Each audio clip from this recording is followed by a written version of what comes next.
Jumpa kembali di MCT Journey Inspiration of Life. Pagi ini saya mau coba sharingkan teman-teman dengan tema pernyataan pengakuan bahwa Allah ialah Tuhan tidak menyelamatkan jika tanpa kenal dan tanpa mengerti serta tanpa melakukan firman-Nya. Ya dari dasar landasan kitab Lukas pasal 13 ayat 1 sampai 17 dan Lukas pasal 13 ayat 18 sampai 35. Maksud dari tema tersebut teman-teman, kadang-kadang saya pelajari banyak sekali orang dunia atau orang berkeyakinan atau mungkin mayoritas manusia itu rata-rata teman-teman dengan apa ya, dengan seolah-olah dibimbing oleh mentor rohani atau rohaniawan yang kurang mengenal kebenaran akan firman Tuhan, mengenal akan pribadi Tuhan dengan benar itu.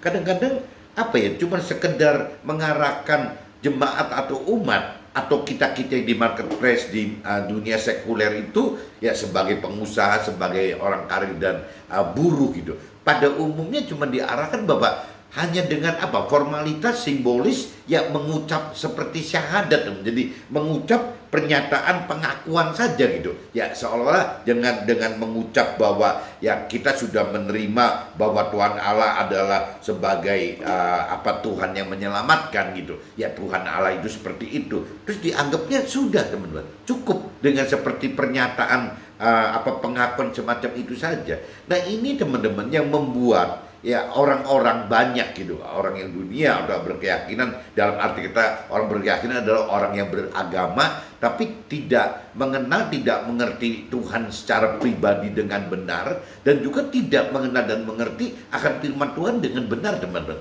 Jadi akhirnya cuma berkeyakinan aja. Nah orang dunia dan berkeyakinan itu yang apa ya, menganggap bahwa ya cuma sekedar pernyataan pengakuan saja bahwa Tuhan itu adalah juru selamat kita, ya Tuhan Allah itu adalah Tuhan, itu enggak ada Tuhan selain Tuhan Allah. Kalau ucapannya cuma sebatas syahadat seperti itu teman-teman, akhirnya tidak, si orang-orang dunia atau orang berkeyakinan ini tidak mencari Tuhan lebih lanjut teman-teman. Ya tidak mencari Tuhan lebih lanjut, tidak belajar untuk mengenal Tuhan lebih dalam gitu. Tidak merenungi firman Tuhan untuk dapatkan pengertian yang lebih mengerti itu, lebih mengerti dari sisi pikiran, perasaan, kehendak Tuhan. Tidak juga melakukan, tidak juga belajar hidup gitu dengan melakukan ya perintah dan perintah firman Tuhan teman-teman. Jadi gara-gara mentor rohaniawan seperti ini yang dikhawatirkan ya akhirnya jadi merembet semua teman-teman. Bahkan bukan cuma mentor rohani dan rohaniawan, orang tua yang tidak mengenal, tidak mengerti akan firman Tuhan pun beresiko sekali untuk mengajarkan kepada anak-anaknya, kepada turunannya hal yang sama teman-teman, yang bahwa dianggapnya cukup gitu, cukup dengan mengucapkan pernyataan dan pengakuan iman saja sudah cukup gitu. Berarti kita sudah ada backup dari Tuhan gitu. Jadi mengatasi segala sesuatu itu sudah harusnya dengan tenang karena ada backing, ada backup dari Tuhan. Padahal kan konyol teman-teman. Tuhan tidak pernah ajarkan hal seperti itu gitu. Yang Tuhan ajarkan itu seperti di kitab Matius pasal 6 ayat 33, carilah dahulu kerajaan Allah dan kebenarannya, baru yang lain-lain akan ditambahkan.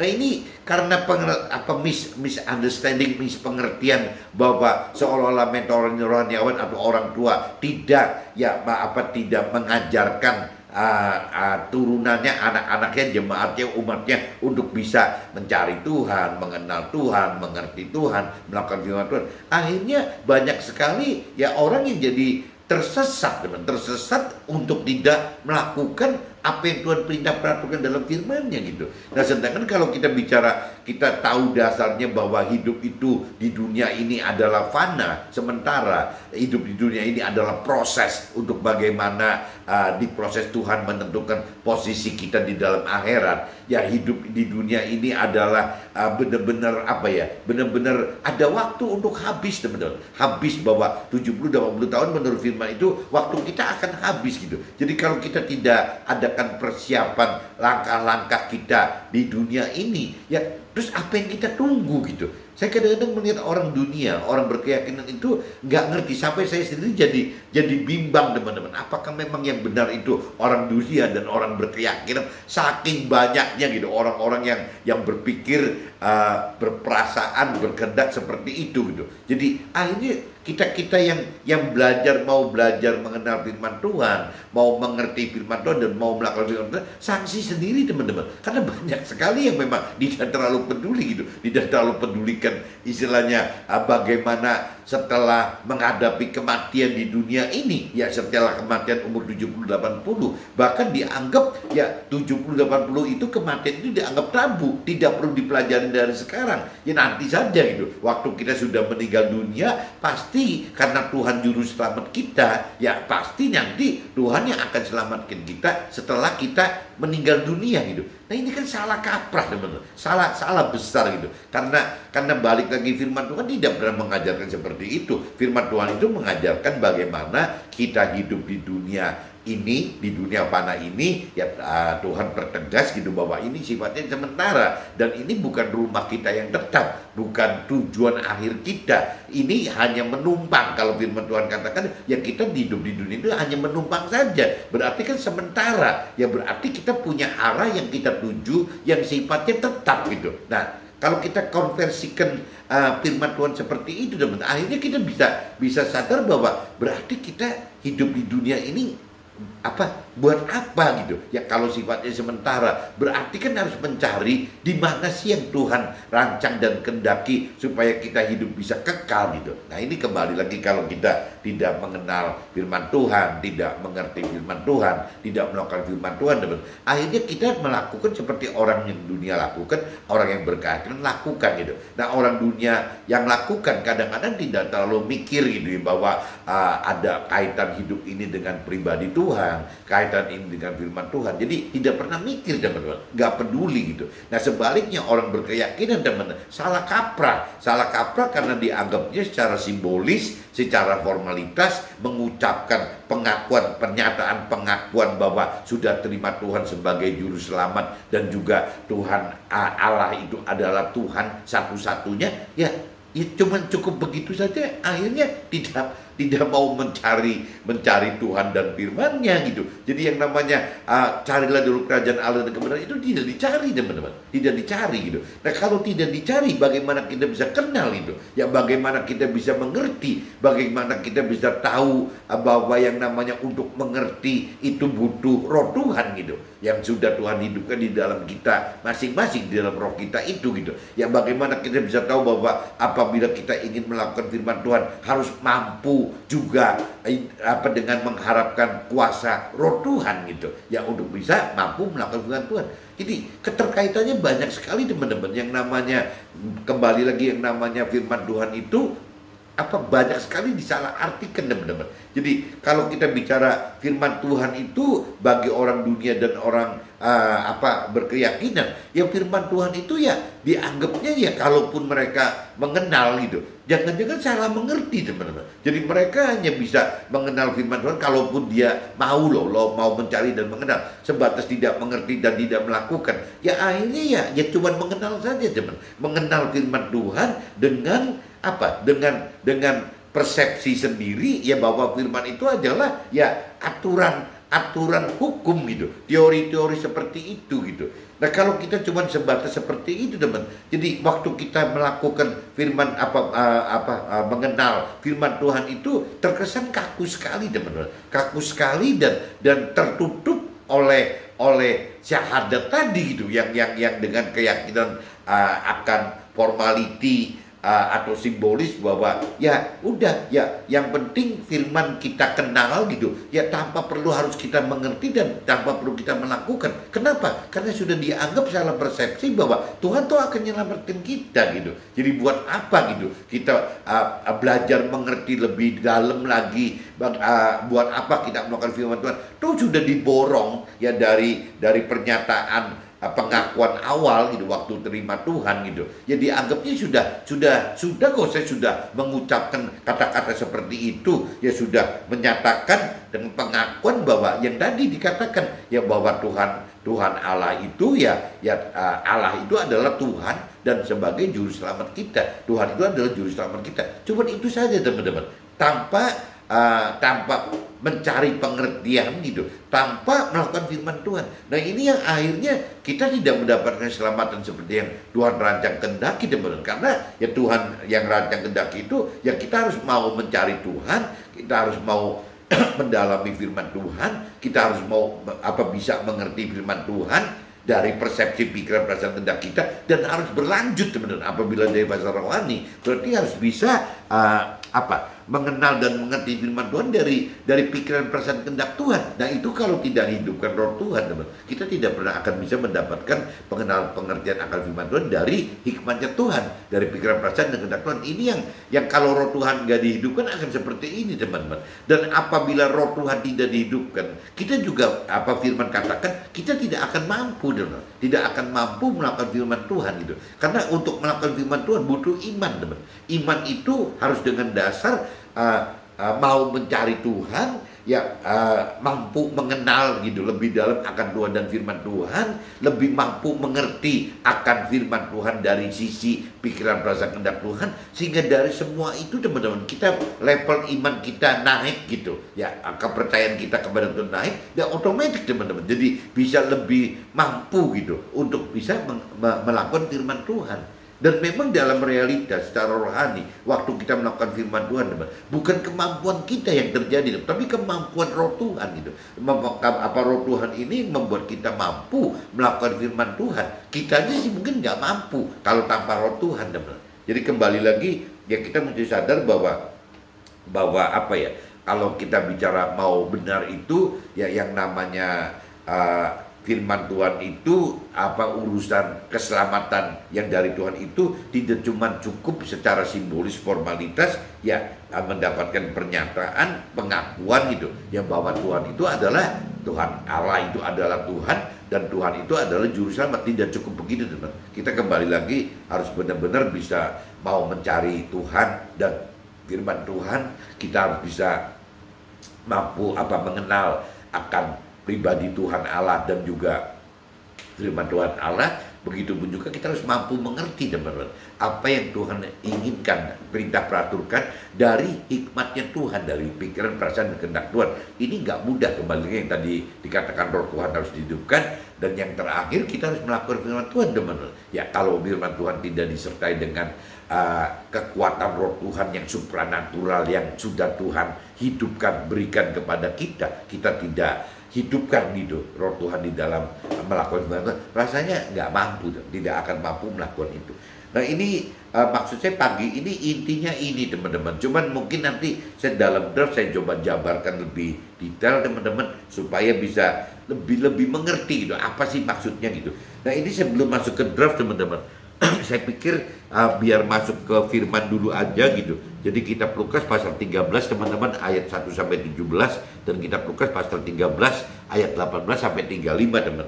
Saya coba bacakan ini. Kalau di ayat 1 sampai 5-nya itu perikopnya judulnya dosa dan penderitaan teman-teman. Judulnya itu dosa dan penderitaan.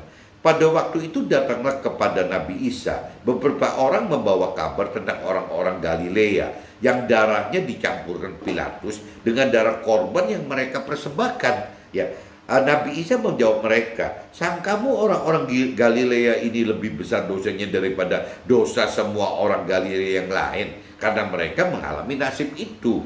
Tidak, kataku, kata Nabi Isa kepada mereka gitu. Tetapi jikalau kamu tidak bertobat, kamu semua akan binasa atas cara demikian. Atau sangkamu ke-18 orang yang mati ditimpa menara dekat Siloam lebih besar kesalahannya daripada kesalahan semua orang lain yang diam di Yerusalem. Tidak, kataku kepadamu, tetapi jikalau kamu tidak bertobat, kamu semua akan binasa atas cara demikian. Nah ini pengenalan pengertian akan kebenaran perintah peraturan firman Tuhan ini akan jadi kacau sendiri teman-teman. Jadi kalau kita menyimak kitab Lukas pasal 13 ayat 1 sampai 5, di sini dikatakan bahwa ya kadang-kadang manusia itu menilai salah atau benar itu bukan dari basicnya firman Tuhan gitu ya, tetapi lebih larinya ke mereka-reka sendiri. Nah, kenapa mereka-reka sendiri? Ya karena kembali lagi pengertian firman itu tidak dihidupkan, teman-teman. Jadi ya otomatis waktu anggaplah saat itu misalnya mereka di Galilea itu, orang-orang di Galilea itu memiliki hukum Taurat itu, agama Yahudi waktu itu gitu. Ya itu cuma sebatas bagaimana firman Tuhan itu jadi baku sekali, teman-teman. Firman Tuhan itu adalah hukum gitu ya. Jadi hukum yang terkait dengan hukuman gitu. Kaku sekali, teman-teman. Tidak bisa itu kalau di Nasrani sekarang disebutnya logos, teman-teman. Benar-benar tertulis gitu. Jadi hukum ya terkait dengan hukuman gitu. Jadi hukum versus penghukuman gitu. Nah, sedangkan cerita itu kan logos. Kalau cerita dari sisi sekarang, teman-teman, eranya kita sekarang itu bukan logos, teman-teman, tapi bagaimana firman Tuhan itu menjadi rema. Ya jadi istilahnya yang ditulis di dalam firman itu ya akan di cross gitu, dengan di combine, digabungkan dengan pikiran perasaan kehendak Tuhan. Itu, teman-teman. Nah, itu yang disebut harus ada firman dan roh Tuhan, itu begitu, teman-teman. Apabila firman Tuhan tidak dihidupkan roh Tuhannya, ya makanya akan bentuknya namanya firman Tuhannya jadi logos. Tapi kalau misalnya firman Tuhan dihidupkan oleh roh Tuhan gitu, nah, dari hikmat pengertian pikiran perasaan kehendak Tuhan, ya otomatis firman itu jadi rema, teman, jadi hidup. Nah, kalau firman itu hidup ya dinamis sekali, teman-teman. Tidak berarti cuma tunggal satu yang seperti hukum atau teori tadi gitu. Nah, ini yang diingatkan. Kadang-kadang banyak sekali orang mengerti firman Tuhan itu dipaksakan dengan parameter hikmat ya pikiran perasaan kehendak dari si manusia sendiri, teman. Ini salah besar ya. Contohnya di yang ini di kitab Lukas pasal 13 ayat 1-5 bunyinya seperti itu. Nah, kalau kita masuk ke ayat 6-nya, teman-teman, ini ganti perikrop lagi, perumpamaan tentang pohon ara yang tidak berbuah. Lalu Nabi Isa mengatakan perumpamaan ini, seorang mempunyai pohon ara yang tumbuh di kebun anggurnya, dan ia datang untuk mencari buah pada pohon itu, tetapi ia tidak menemukannya. Lalu ia berkata kepada pengurus kebun anggur itu, sudah 3 tahun aku datang mencari buah pada pohon ara ini, dan aku tidak menemukannya. Tebanglah pohon ini, untuk apa ia hidup di tanah ini dengan percuma? Jawab orang itu, Tuan, biarkanlah dia tumbuh tahun ini lagi. Aku akan mencangkul tanah sekelilingnya dan memberi pupuk kepadanya. Mungkin tahun depan ia berbuah, jika tidak, tebanglah dia. Nah, ini Nabi Isa memberikan perumpamaan, orang hidup itu harus menghasilkan buah-buah rohani. Diumpamakannya di sini pohon ara tadi, pohon gitu. Tapi dari sisi rohani ya buah-buah rohani. Dan di sini dikatakan Tuhan itu diartikan sebagai tuan tanahnya, teman-teman. Tuan tanahnya itu melihat pohon ara yang tidak berbuah terus. Nah, akhirnya Tuhan seolah juga sama. Apabila kita hidup tidak berbuah rohani, Tuhan bisa katakan kepada kita seperti ini loh, teman-teman. Bisa ditebang loh. Nah, teman-teman sadar tidak gitu bahwa kalau di sini dikatakan seolah-olah si yang jaga kebun gitu ya minta waktu tahun depan, setahun lagi. Nah, pertanyaannya kalau kita hidup yang namanya hidup meskipun ada batas 70-80 tahun, tapi siapa yang tahu, teman-teman, bahwa kalau nanti sore atau nanti siang atau habis ngevlog ini saya meninggal gitu ya, sore saya meninggal atau malam saya meninggal atau besok saya bisa meninggal. Saya tidak mengerti yang namanya manusia itu tidak bisa ditebak kapan meninggalnya, teman-teman. Jadi di sini kalau ibaratnya setahun lagi, kalaupun anggaplah Tuhan berikan kepada kita setahun lagi gitu. Nah, pertanyaannya apa kita mau gitu? Ya mulai mau mencari, mau mengenal, mau mengerti akan firman Tuhan, dan sekaligus mau melakukan firman Tuhan dan mampu mengerti dan juga mampu melakukan firman Tuhan.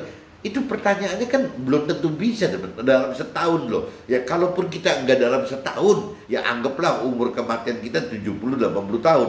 Tuhan memberikan dispensasi kepada kita bukan setahun, tapi kepada sisa umur kita yang 70 tahun. Anggap jangan 80, 70. Nah, berarti saya sering sharingkan itu, teman. Apabila kita sekarang berumur misalnya misalnya dari kalau kita bicara dari bulan belasan tahun, ya berarti umurnya masih panjang, teman-teman. Untuk belajar mencari, belajar mengenal, belajar mengerti firman Tuhan dan belajar melakukan firman Tuhan itu masih panjang kalau umurnya 15. Tapi kalau kita startnya sampai seusia 55 tahun teman-teman, masa pensiunnya dunia gitu. Nah ya kembali yang saya sering sharing kan, kalau 55 ke 70 tinggal 15 teman-teman. Kalau 55 kita masih belum sadar, umur 60 pun belum sadar, berarti sisa umur kita dari 60 ke 70 tinggal 10 tahun. Kalau 65 belum sadar teman-teman, ya berarti 65 ke 70 tinggal sisa 5 tahun. Kalau umur 70 belum sadar gitu, nah habis. Ya kalaupun diulur sampai 80, diulur lagi sampai 120, apa akan ada artinya teman-teman? Apabila kita memiliki, Tuhan memberikan dispensasi soal waktu gitu,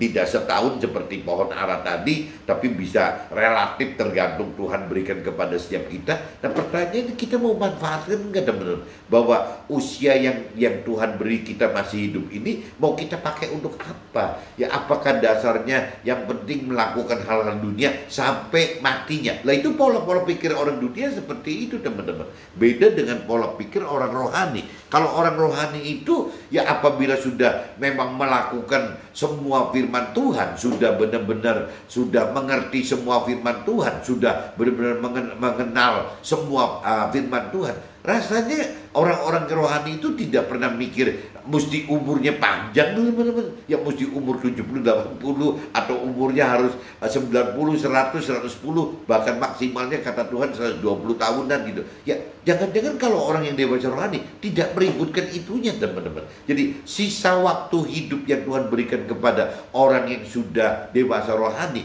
justru sama orang yang dewasa rohani itu dimanfaatkan teman-teman. Bagaimana bisa melakukan firman Tuhan itu sebanyak mungkin gitu. Tidak ada keraguan sama sekali. Itu melakukan firman Tuhan itu nggak ada batasnya teman-teman. Waktu kita sampai meninggal dunia pun, pengertian firman itu tidak pernah akan berakhir. Dan kita juga tidak pernah berakhir melakukan firman Tuhan gitu. Karena firman Tuhan itu tidak ada batas. Ya terus sampai kita meninggal dunia pun masuk ke alam kekal, firman Tuhan tidak berubah gitu. Nah di sini dikatakan balik lagi, jadi kembali lagi kalau orang yang sudah dewasa rohani, yang diributkan itu bukan diadu berapa panjang umurnya gitu, tapi kembali lagi berapa banyak, berapa berani, ya berapa mampu kita mengerti, berapa banyak mampu kita mengenal ya akan firman Tuhan itu teman. Ujung-ujungnya teman-teman ya harus melakukan firman Tuhan. Dan sebenarnya kalau kita sudah secara pribadi melakukan firman Tuhan, sebenarnya kalau kita sudah dewasa rohani, kita akan tahu bahwa persoalannya tidak cuma sekedar bagaimana kita melakukan firman Tuhan itu. Jadi sisa waktu kita itu parameternya 70, 80 atau 120 tahunan itu yang kita mesti pakai sampai bukan cuma sekedar melakukan melakukan firman Tuhan secara individu, secara pribadi, tapi bagaimana mengajarkan firman Tuhan. Kalau bagi orang sekuler dan dunia sekuler dan marketplace, ya bagaimana mengajarkan firman Tuhan melalui pemberitaan kebenaran firman Tuhan, ya hidup bersama Tuhan, hidup bersama firman Tuhan dalam keseharian hidup kita teman-teman. Itu yang mesti kita ajarkan, kita dalam bentuk memberitakan ya kesaksian hidup kita bersama Tuhan dan firman Tuhan. Ini loh tugasnya. Nah waktu kita bicara umur kita bisa 70, 80 atau 120 tahunan itu tergantung lagi teman-teman orang dewasa rohani. Apakah dengan waktu 70, 80 tahun bisa mengajarkan lewat pemberitaan kebenaran firman Tuhan kepada sesama gitu. Nah ini pertanyaannya teman-teman. Berarti bukan cuma bicara di pribadi kita saja, sekarang sudah terkait dengan sesama kita. Nah ini kedewasaan rohani membawa kita seperti itu teman-teman. Begitupun juga ya setelah kita lewat dari umur 80 tahun, apa yang kita lakukan gitu. Ya kemarin saya sharing dengan ibu saya yang umurnya sudah 91 tahun. Kadang-kadang kasihan juga teman-teman. Dia secara fisikly sudah lemah gitu. Secara fisik sudah lemah. Tetapi kan gairah hidupnya masih ada teman-teman. Nah akhirnya banyak mengeluh yang bahwa saya bilang yuk ikut saya misalnya keluar makan atau ikut kemana. Udah males teman-teman karena ketakutan tidak kuat gitu ya, ketakutan di jalan itu tidak kuat gitu. Nah ini yang mesti kita bereskan teman, bagaimana caranya supaya sisa waktu kita setelah kita umurnya ya kalau cerita batasan 70-80 tahun teman-teman, si mama saya ibu saya udah umur 91 dulu, mereka sudah lebih dari 80 tahun teman. Nah Masalahnya Tuhan mau kasih umur berapa panjang gitu ke mama saya, ke ibu saya gitu. Nah kalau sampai Tuhan kasih panjang bisa 100, 110, 120 tahun, terus apa yang dilakukan oleh ibu saya, oleh ibu saya gitu. Nah ini kembali saya katakan, kalau kita sudah lebih mengenal mengerti akan firman Tuhan gitu, kita sudah mau mencari Tuhan lebih dalam gitu, kita mau mengenal Tuhan lebih dalam, kita lebih mau menggali pengertian firman Tuhan lebih dalam, rasanya kita itu akan manfaatkan sisa waktu kita itu bagaimana untuk belajar firman, teman-teman. Nah belajar firman itu di usia tua, itu sepuh gitu ya, anggaplah di atas 70-80 tahun, ya tergantung teman-teman ya. Kalau seandainya mata kita masih kuat, ya kita bisa belajar firman Tuhan dari membaca firman Tuhan gitu. Tapi kalau misalnya mata kita udah lemah, tapi telinga kita, pendengaran kita masih kuat, kita masih bisa dengerin sharing atau khotbah gitu. Nah itu kan bisa kita lakukan semua. Ya kuncinya kan cuma satu, teman, bahwa dari sisi pikiran itu masih diberi satu kemampuan untuk bisa berpikir. Nah masalah cara menggunakan anggota tubuh kita, bisa dua cara yang tadi saya katakan ya. Ibu saya masih jeli sekali ya, jeli sekali matanya gitu, karena memang pernah operasi katarak dan berhasil, dan matanya jeli sekali, teman. Sampai kalau ngobrol dengan saya dengan jarak 2-3 meter, 2 meter lah depan-depanan di meja makan gitu, ibu itu masih bisa ngelihat kok. Kenapa sih kok kelopak mata saya kok kayak ada yang ada kotoran gitu. Padahal kalau saya pelajari itu apa? Kutil kecil gitu di kelopak mata. Itu aja bisa kelihatan, teman-teman. Ya apa itu kotoran mata? Ibu bilang, bukan kok, ini kutil kecil kok. Nah, sampai ngerti loh, teman. Karena matanya masih jelas sekali. Tapi kalau bicara dari pendengaran di telinganya, udah down, teman. Ngomongnya susah. Jadi kalau kita nggak hati-hati, nggak keras, susah. Kalau kita ngomong keras, jadi kayak kesannya marah-marah, teman. Nah ini yang susah gini, teman. Coba deh kembali lagi, saya sering kasih pengertian bahwa ya kita juga sama, semua akan mengalami, kalau memang Tuhan kasih umur panjang seperti ibu gitu, ya berarti kita juga akan mengalami umur 90 kayak apa, teman. Pasti ada fisik kita yang melemah. Lain cerita kalau memang kita mengimani seperti Nabi Kaleb, ya bahwa umur 85 pun masih 40. Jadi kelihatannya casingnya masih 40 dan kekuatannya masih 40, teman-teman. Daya segala macamnya masih 40. Dan tinggal masalahnya kita beriman nggak bahwa ada orang seperti Nabi Kaleb yang segitu hebatnya dari sisi itu gitu, teman. Nah ini yang mesti kita pikirkan. Begitupun juga kalau cerita kalau cerita hebat itu dari sisi materi gitu ya. Contohnya Raja Daud gitu ya. Raja Daud itu mempersiapkan untuk Tuhan gitu ya. Ini bukan untuk Raja Daudnya, bukan untuk anaknya si Salomo gitu ya. Ini maksudnya Raja Daud ini mempersiapkan rumah Tuhan yang bukan untuk dia rumahnya si Raja Daud atau Salomo, tapi rumah Tuhan. Dia benar-benar menghimpun harta benda gitu untuk membangun rumah Tuhan itu gak kira-kira banyak ya. Tapi kembali lagi gitu ya, bahwa untuk kita gitu, apabila kita melakukan seperti Raja Daud, ya berarti kan ujung-ujungnya ya kelimpahan itu bukan untuk dinikmati seperti orang dunia atau orang berkeyakinan, tapi ujung-ujungnya Raja Daud kepengen sekali bagaimana untuk melakukan firman Tuhan ya untuk sesamanya, supaya kalau bait Tuhannya ada zaman itu gitu ya, otomatis kan banyak sekali orang-orang yang akan menyembah kepada Tuhan gitu. Nah itu fungsinya bait Tuhan kan seperti itu, teman. Waktu itu loh ya, jadi bukan Raja Daud memberitakan kebenaran firman lewat kesaksiannya, tapi lewat kesaksian hidupnya Raja Daud, nanti banyak orang melihat bahwa hebat banget ya ini gara-gara deket Tuhan jadi kayaknya begini gitu. Nah sama aja teman-teman, yang namanya Nabi Kaleb juga sama. Pasti akan ada orang-orang yang memang mendambakan awet muda gitu ya, pasti akan beranggap bahwa Nabi Kaleb ini hebat banget loh, umur 85 masih seperti 40, baik fisiknya, casingnya maupun dari kekuatannya. Nah ini yang diharapkan bahwa apa yang kasih karunia yang Tuhan berikan kepada kita yang memang unggul ya, ini akan jadi alat kesaksian buat sesama kita, teman. Harusnya seperti itu gitu. Jadi ini kembali lagi saya ingetin di pasal Lukas pasal 13 ayat 6 dan 9 ya teman-teman mesti hati-hati ya, kita harus berbuah rohani karena itu dilakukan oleh Tuhan. Nah kalau saya sambung lagi ayat 10-nya, perikopnya robah lagi, teman-teman, menyembuhkan orang sakit pada hari Sabat. Pada suatu kali Nabi Isa sedang mengajar dalam satu rumah ibadat pada hari Sabat. Di situ ada seorang perempuan yang telah 18 tahun dirasuk roh sehingga ia sakit sampai bungkuk punggungnya dan tidak dapat berdiri lagi dengan tegak. Ketika Nabi Isa melihat perempuan itu, ia memanggil dia dan berkata kepadanya, "Hai ibu, penyakitmu telah sembuh." Lalu ia meletakkan tangannya atas perempuan itu, dan seketika itu juga berdirilah perempuan itu dan memuliakan Tuhan Allah. Nah itu teman-teman, mujizat itu, penyembuhan itu yang bisa menjadi akhirnya ujung-ujungnya orang memuliakan Tuhan Allah gitu. Tetapi kepala rumah ibadat tadi yang seperti saya tadi katakan, kalau kekayaan juga bisa teman-teman ujungnya untuk memuliakan Tuhan Allah. Contohnya Raja Daud gitu, yang namanya awet muda gitu, penampilan fisik pun bisa menjadi untuk kemuliaan Allah. Seperti contohnya Nabi Kaleb tadi gitu, yang dalam usia 85 masih melihat 40. Nah itu kan akhirnya semua orang memuliakan Tuhan Allah gitu. Nah ini cerita di sini juga sama teman. Waktu Nabi Isa menyembuhkan orang perempuan ini gitu, akhirnya jadi kemuliaan Tuhan Allah. Apa kemuliaan Tuhan Allah juga gitu.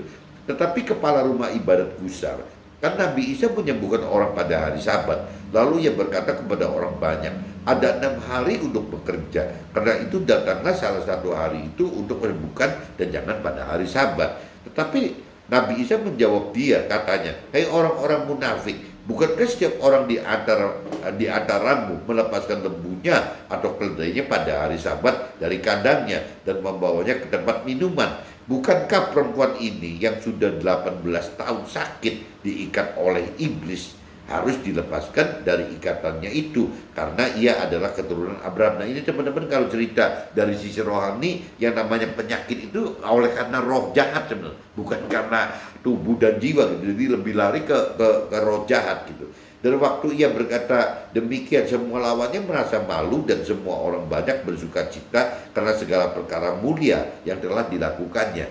Nah ini saya lanjut lagi ke kitab Lukas pasal 13 ayat 18, perikopnya robah lagi teman, perumpamaan tentang biji sawi dan ragi gitu. Maka kata Nabi Isa, seumpama apakah hal kerajaan Allah dan dengan apakah aku akan mengumpamakannya? Ia seumpama biji sawi yang diambil dan ditaburkan orang di kebunnya. Biji itu tumbuh dan menjadi pohon, dan burung-burung di udara bersarang pada cabang-cabangnya. Dan ia berkata lagi, dengan apakah aku akan mengumpamakan kerajaan Allah? Ia seumpama ragi yang diambil seorang perempuan dan diadukkan ke dalam tepung terigu 3 sukat sampai kamar seluruhnya. Nah ini kalau perumpamaan tentang biji sawi dan ragi, dari pengertian saya teman-teman, itu jadi balik lagi, firman Tuhan itu tidak bisa dipisahkan dengan roh Tuhan teman-teman. Jadi mesti dijadikan satu, bahwa ya firman Tuhan itu harus hidup, ya harus ada pengertian, harus ada keberanian melakukan dengan cara ada roh Tuhannya tadi teman-teman. Tidak mungkin yang namanya firman Tuhan itu dipisahkan dari roh Tuhan. Kalau firman Tuhan dipisahkan dari roh Tuhan, timbulnya jadi seperti orang-orang Yahudi saat itu teman-teman. Ya cuma seperti kitab Taurat, akhirnya cuma kaku sekali gitu. Firman Tuhannya kaku. Tapi kalau kita dijadikan satu antara firman Tuhan dengan roh Tuhan, dan ini akhirnya firman Tuhan itu menjadi multi tafsir banyak sekali teman-teman, dan sangat dinamis gitu, dan sangat hidup teman-teman, dan jelas bukan teori. Nah itu orang Nasrani katakan itu rema teman-teman. Jadi diharapkan firman Tuhan itu jadi rema, bukan cuma jadi logos gitu. Kalau zamannya orang agama Yahudi, jangan-jangan masih banyak jadi logos gitu. Firman Tuhan itu logos, berarti hukum yang pasti terkait dengan penghukuman gitu. Kalau di sini tidak teman-teman, bukan hukum, tapi terkait dengan jiwanya Tuhan gitu. Jadi beda antara firman Tuhan dengan cara Yahudi, dengan firman Tuhan dengan cara menghidupkan roh Tuhan itu beda. Kalau dengan cara Yahudi jadi hukum ketemu penghukuman, tapi kalau di sini hukum ketemu dengan pikiran, perasaan, kehendak Tuhan gitu, karena menghidupkan roh Tuhan tadi. Kalau kita bicara di Lukas 13 ayat 22 teman-teman, perikopnya robah lagi, siapa yang diselamatkan? Kemudian Nabi Isa berjalan keliling dari kota ke kota, dari desa ke desa sambil mengajar dan meneruskan perjalanannya ke Yerusalem. Dan ada seorang yang berkata kepadanya, sedikit sajakah orang yang diselamatkan? Jawab Nabi Isa kepada orang-orang di situ, berjuanglah untuk masuk melalui pintu yang sesak itu, sebab aku berkata kepadamu, banyak orang akan berusaha untuk masuk, tetapi tidak akan dapat. Ya. Jika tuan rumah telah bangkit dan telah menutup pintu, kamu akan berdiri di luar dan mengetok-ngetok pintu sambil berkata, Tuan, bukakanlah kami pintu. Dan dia akan menjawab dan berkata kepadamu, aku tidak tahu dari mana kamu datang. Maka kamu akan berkata, kami telah makan dan minum di hadapanmu dan engkau telah mengajar di jalan-jalan kota kami. Tetapi ia akan berkata kepadamu, aku tidak tahu dari mana kamu datang. Enyahlah dari hadapanku, hai kamu sekalian yang melakukan kejahatan. Di sanalah akan terdapat ratap dan retak gigi apabila kamu akan melihat Abraham dan Ishak dan Yakub dan semua nabi di dalam kerajaan Allah, tetapi kamu sendiri dicampakkan keluar. Dan orang akan datang dari timur dan barat dan dari utara selatan, dan mereka akan duduk makan di dalam kerajaan Allah. Dan sesungguhnya ada orang yang terakhir yang akan menjadi orang yang terdahulu, dan ada orang yang terdahulu yang akan menjadi orang yang terakhir. Nah, ini firman di sini diingatkan teman-teman. Ya, siapa yang diselamatkan? Yang diselamatkan adalah orang yang mengenal, orang yang mengerti dan melakukan firman Tuhan. Yang tidak diselamatkan apabila dia tidak mengenal, tidak mengerti dan melakukan firman Tuhan bukan dengan kehendak, dengan pikiran perasaan kehendak Tuhan. Nah, ini jadi kacau teman-teman. Yang membatasi bahwa kita harus melakukan firman Tuhan sesuai dengan pikiran perasaan kehendak Tuhan hanya satu-satunya jalan apabila kita menghidupkan roh Tuhan, teman. Apabila kita menghidupkan roh Tuhan di dalam melakukan firman Tuhan tersebut, nah itu berarti kita benar-benar teman-teman melakukan firman Tuhan sesuai pikiran perasaan kehendak Tuhan. Nah, itu yang diakuin masuk ke dalam kerajaannya Tuhan itu. Tapi kalau kita melakukan firman Tuhan itu dasarnya firman itu dari pikiran perasaan kehendak sendiri, yang ini Tuhan ingatkan bahwa belum tidak diakuin gitu, bahwa itu pengennya Tuhan, itu bukan gitu, itu pengennya manusia, pengennya sendiri gitu. Itu yang salah teman-teman. Nah, kalau kita lanjut lagi Lukas 13 teman-teman ayat 31, perikopnya robah lagi teman-teman. Nabi Isa harus mati di Yerusalem, keluhan terhadap Yerusalem. Pada waktu itu datanglah beberapa orang Farisi dan berkata kepada Nabi Isa, pergilah, tinggalkanlah tempat ini karena Herodes hendak membunuh engkau. Jawab Nabi Isa kepada mereka, pergilah dan katakanlah kepada si serigala itu, aku mengusir setan, menyembuhkan orang pada hari ini dan besok. Pada hari ini yang ketiga aku akan selesai gitu. Tetapi hari ini dan besok dan lusa aku harus meneruskan perjalananku, sebab tidaklah semestinya seorang mati dibunuh kalau tidak di Yerusalem. Ya Yerusalem, Yerusalem, engkau yang membunuh nabi-nabi dan melempari dengan batu orang-orang yang diutus kepadamu. Berkali-kali aku rindu mengelola anak-anakmu, sama seperti induk ayam mengumpulkan anak-anaknya di bawah sayapnya. Tetapi kamu tidak mau. Gitu. Jadi banyak sekali yang akan diselamatkan oleh Nabi Isa lewat firman Tuhan dan roh Tuhannya, tapi banyak nggak mau gitu. Sesungguhnya rumah itu akan ditinggalkan dan menjadi sunyi. Tetapi aku berkata kepadamu, kamu tidak akan melihat aku lagi hingga pada saat kamu berkata, diberkatilah yang datang dalam nama Tuhan.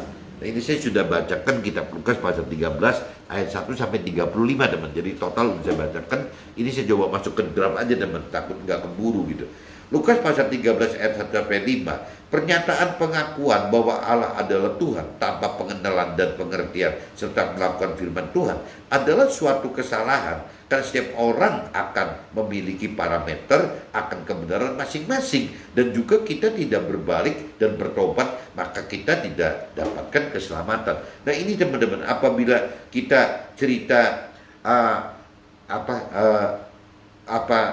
menyatakan pengakuan yang tadi gitu ya, seperti yang ditema bahwa Allah itu adalah Tuhan, Allah itu adalah juru selamat kita gitu ya, tanpa mengenal, tanpa mengerti dan tanpa melakukan firman Tuhan, itu namanya bohong semua teman-teman. Kita bisa dapatkan, kita malah bisa tidak mendapatkan keselamatan yang Tuhan maksud gitu. Nah, ini yang mesti dimengerti bahwa tidak cukup teman-teman.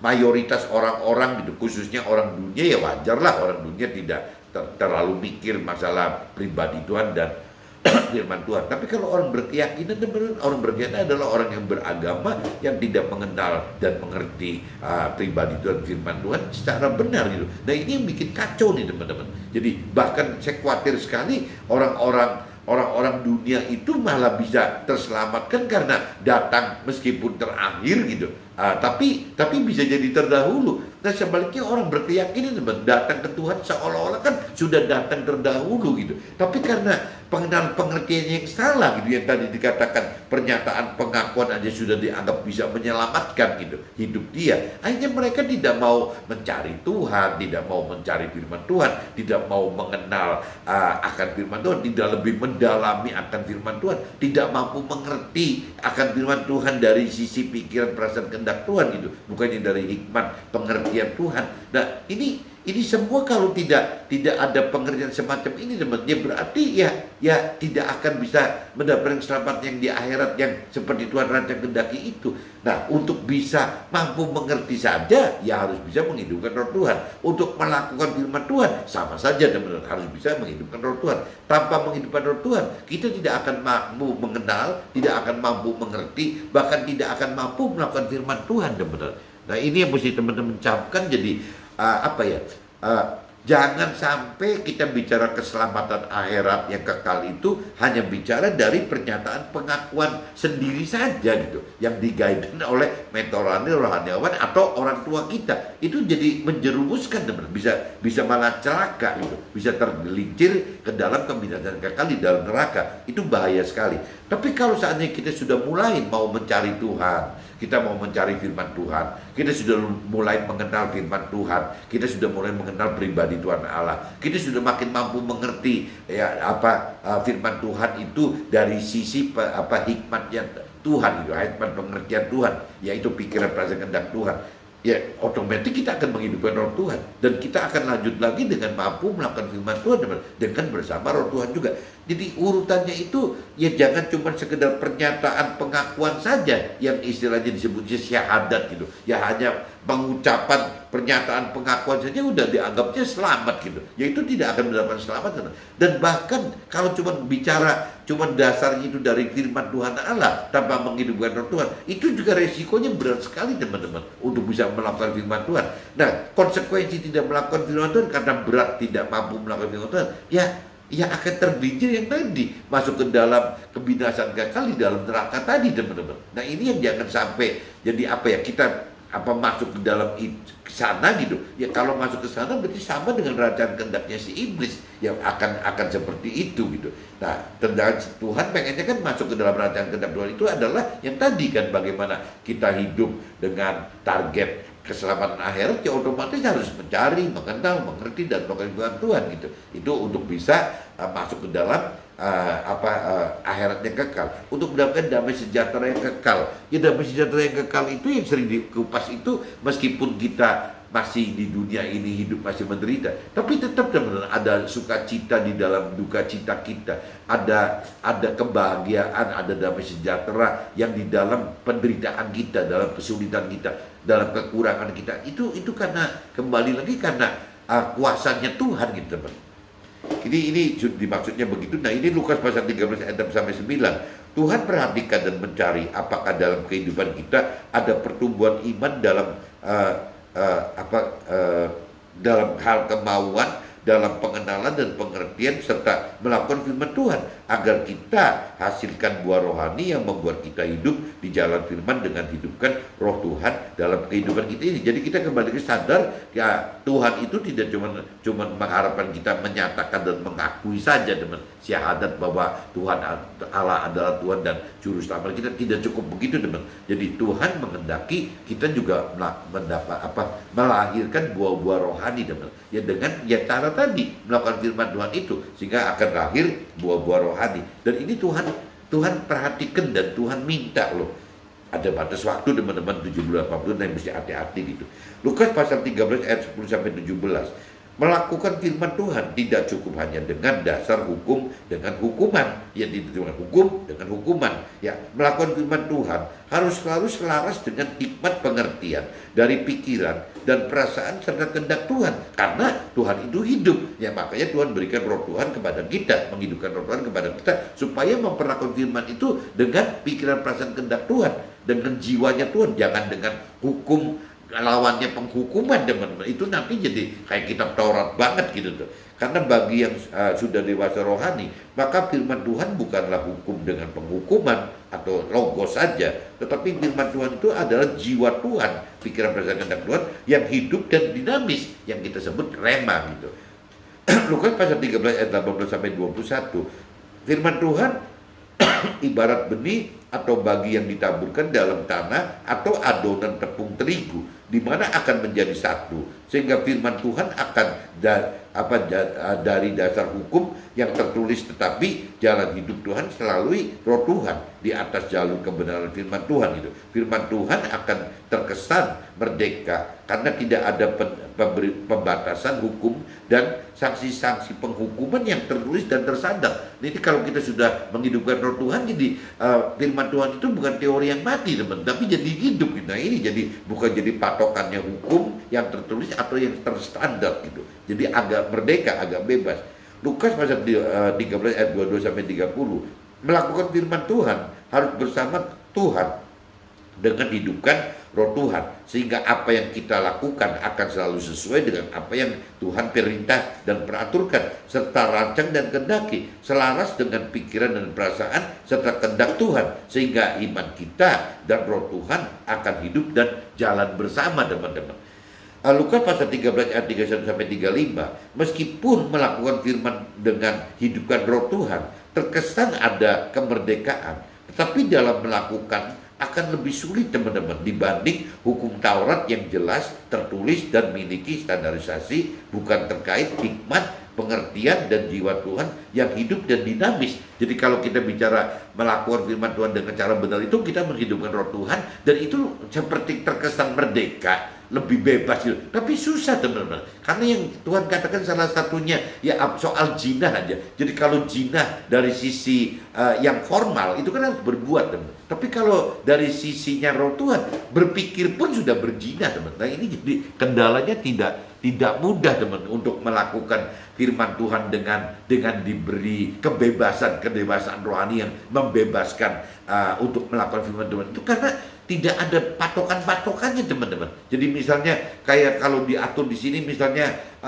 nanti mesti pakai bajunya misalnya roknya harus sekian sentimeter dari lutut gitu. Nah, itu kan kalau bicara dari hukum yang baku gitu, itu kan dibikin, teman-teman, dibikin aturannya gitu. Ada berarti harus sekian sentimeter dari lutut gitu. Tapi kalau dengan Tuhan itu tidak, teman, tidak diberikan bahwa nanti roknya tidak boleh sekian sentimeter dari lutut, nggak ada ukurannya, teman. Ya kita harus tahu sendiri gitu. Kita harus tahu bahwa yang namanya Tuhan menghendaki apa. Nah, ini yang disebut lebih sulit itu gitu, teman-teman. Jadi akhirnya kita lebih lebih segala macam itu jadi akhirnya harus tanya, teman-teman. Beda dengan kalau hukum yang sudah mati gitu kan, yang udah baku gitu, hukum gitu. Ya otomatis, ini harus 5 cm dari lutut. Nah, misalnya udah patokannya kan 5, berarti 5 cm.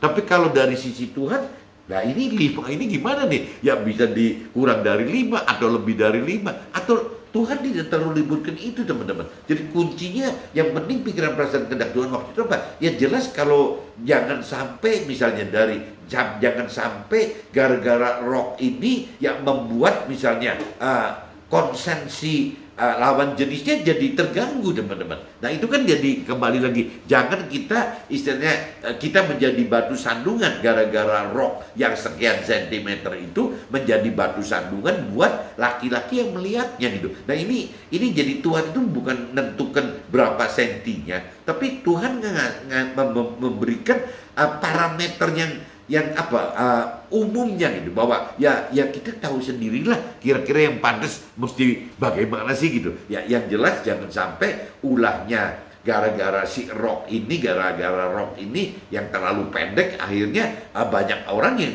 jadi tersandung. Nah, kuncinya itu, teman. Jadi maksudnya kebebasan merdeka itu lebih sulit daripada patokannya sudah ditentukan sekian senti itu, ya karena kita mesti ngira-ngira sendiri, teman-teman. Jadi setiap masalah itu mesti hidup Roh Tuhan untuk bisa ada satu kesesuaian dengan apa yang Tuhan pikirkan, rasakan, dan kehendaki itu. Itu sulitnya di situ, teman-teman. Jadi kayak terlihat ribet gitu ya. Ya urusan makan, mau makan apa juga harus nanya. Ya mesti mau berangkat jam berapa juga harus nanya. Kesannya bagi orang dunia itu tidak mengenakan, teman, meribatkan gitu, meribetkan, membuat sulit gitu, mempersulit diri sendiri itu gitu.